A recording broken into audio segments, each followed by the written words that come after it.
өдрийн мэнд хүргэе. Тэгэхээр Монголын хөрөнгөний зах зээлийн мэдээллийн 7 хоногийн товч тавина хүрэхэд бэлэн болсон байна. За өнгөрсөн 7 хоног буюу 9-р сарын 15-наас 9-р сарын 19-ний өдрүүдийн хөрөнгөний зах зээлийн гол үйл явдлуудыг эхлээд товчхон танилцуулъя. Дараа нь арилжааны мэдээг томдон мэдээг танилцуулъя. За 9-р сарын 17-нд Төрийн банк олон улсын зах зээлээс 3 жилийн хугацаатай 200 сая $, санхүү жилд татан төвлөрүүлж чадсан байна. За Төрийн банк энэхүү бондынхаа их усврыг ногоон хөгжлийг дэмжиж чиглэсэн байгаль орчинд ээлтэй төсөл хөтөлбөрүүдийг санхүүжүүлэхэд зарцуулахаар төлөвлөж байгаа юм байна. 9 сарын 19-нд Монголын хөрөнгөний бирж Говь хувьцаат компанийн бүтцийн өөрчлөлттэй холбоотой мэдээлэл гаргасан. За уг мэдээлэлд 9-р сарын 8-ны өдөр тус компани хувьцаа эзэмшигчдийнхээ ээлжид бус хурлаар компанийн хэлбэрийг өөрчлөхөөр болсон. За энэ шийдвэрийн дагуу тус компани тууцаас нь хувьцааг эргүүлэн худалдан авах, үнийг нь тогтоох, хувьцаа эзэмшигчдийн шаардлагыг хэрэгжүүлэхийн журмыг баталж бусад баримт бичгийн хамт Монголын хөрөнгөний биржид ирүүлсэн.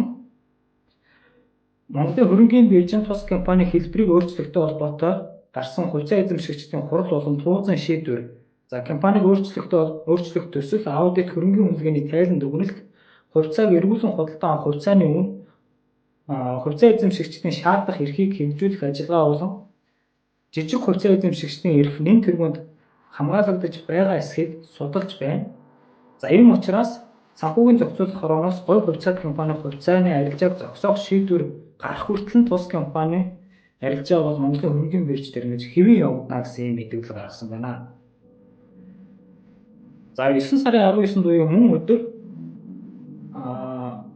Монголын хөрөнгөний бирж болон Монголын үндэс цаасны арилжаа эрхлэгчдийн холбоо Занга Портал гэсэн 3 байгууллага хамтарч 2005 оноос хойш танхим хэлбэрээр зохион байгуулсан Монголын хөрөнгөний бирж дээр зохион байгуулагддаг энэ үндэс цаасны сургалт явагдаж байдаг. За энийг бол энэ цахим хэлбэр шилжүүлсэн байна. Нийт 11 сургал хичээл байх бөгөөд Занга академийн платформоос та бүхэн үн төлбөргүй үзэх боломжтой юм байна шүү. За энэ танхимаар явдаг болохоо тодорхой хэмжээний төлбөртэй байдаг гэсэн санагдаж байна. Мөн 9 сарын 22-наас 9 сарын 26-ны өдрүүдэд баруун 4 аймгийн төвүүдэд хөрөнгөний зах зээл ба 1072 хувьцаа гэсэн нээлттэй өдөрлөг зохион байгуулахар болсон байна. Монголын хөрөнгөний бирж хувьцаат компаниас санаачлан хөдөө орон нутагт хөрөнгөний зах зээл ба 1072 хувьцаа гэсэн нэм сэдвтэй өдөрлөг зохион байгуулж ирсэн. Тухайлбал өнгөрсөн 6 дугаар сард өмнө гол дунд хувь аймагуудын марк хэмжээг зохион байгуулж ирсэн байна. За энэ удаад харин 9 дугаар сарын 22-нд Говь Алтай аймгийн төвд, 23-нд Ховд аймгийн төвд, 24-нд Баян Улгийн аймгийн төвд, ингээ 9 сарын 26-нд Уус аймгийн төвд тус ийм арга хэмжээ зохион байгуулахаар болсон байна. За энд бол 1072 ширхэг хувьцаанаас гадна цэнхэр ягаан дасгалбар гэж та бүхэн мэддэг.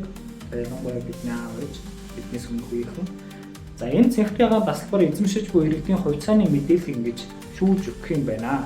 Тэгэхээр энэ арга хэмжээ нь хэрвээ танаа юмд болж байгаа бол та бүхэн идэвхтэй хамрагдаарай.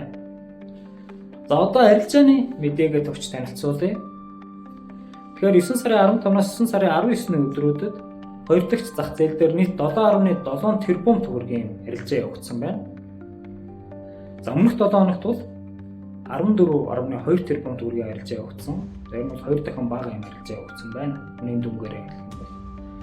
За тэгвэл хамгийн идэвхтэй арилжаалагдсан хувьцаа гэх юм бол нэгт нь Эрдэнэ ресурс 1.3 тэрбум, хоёрт нь Хаан банк 1.2 тэрбум, гуравт нь Инвесткорп банкус 834.5 сая, дөрөвт нь CU Premium Nexus 528.8 сая, тавт нь MJL Aqua 504.8 сая юм тус арилжаа явагдаж идэвхээрээ үнийн дүнгээр тэргүүлсэн байна. За ингэхдээ Хаан банк дээр бол 650 сая төгрөгийн багцын арилжаа явагдсан байна. Нийт арилжааны 50 орчим хувь. За Инвесткорп дээр бол 828 сая төгрөгийн, CU дээр 500 сая төгрөгийн, MJL дээр мөн 500 сая төгрөгийн тус багцын арилжаанууд явагдсан байна. За Эрдэнэ Resource Development Corporation бол олборлолтын үйл ажиллагаа эхлээд борлуулалтын үйл ажиллагаа хийсэнтэй холбоотой ингэж хувьцааны идэвхээрээ бол тэргүүлсэн байна. За одоо тэгвэл өнгөрсөн 7 хоногт хамгийн их өсөлт үзүүлсэн 5 компани хувьцааг товчхон танилцуулбал за нэгт нь Хөсөх Трейд өмнөх 7 хоногоос 32% өссөн, хоёрт нь Монголын Цахилгаан холбоо 30.6% өссөн, гуравт нь Монгол Шуудан 16.8% өссөн бол дөрөвт нь Бэлгаар 15.4%, тавт нь Эрдэнэ Авто зам 15%-аар тус өсөж өсөлтөөрөө тэргүүлсэн байна.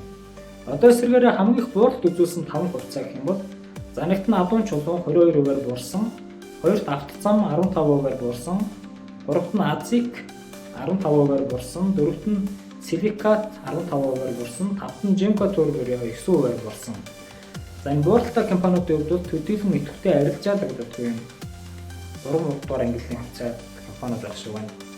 За харин хамтын хөрөнгө оруулалтын сангийн хувьд бол манай хөрөнгөний зах зээл дээр юм 2 сан байгаа. Үндэсний хөвчлөлийн сан 2019-оос 2029 он хүртэл үйл ажиллагаагаа явуулах. За хоёр дахь нь болохоор мандал ирээдүйн өсөлт 2021 оноос 2031 он хүртэл 10 жилийн хугацаатаар тусдсан үйл ажиллагаагаа явуулаад хаагдах ийм 2 сан бий. За энэ 2 сангийн хувьд бол тусдаа бичлэг байгаа. Та бүхэн тэндээс хөрөнгө мэдээлэл үзэх боломжтой. За үндэсний хөвчлөлийн сан бол 85.5 төгрөг дээр хаагдсан. Энэ нь бол өмнөх 7 хоногоос 1.7%-аар буурсан үзүүлэлт юм байна. Мандал ирээдүйн өсөлт бол мөн 1.4%-аар буурж 888 төгрөг дээр хаагдсан байна.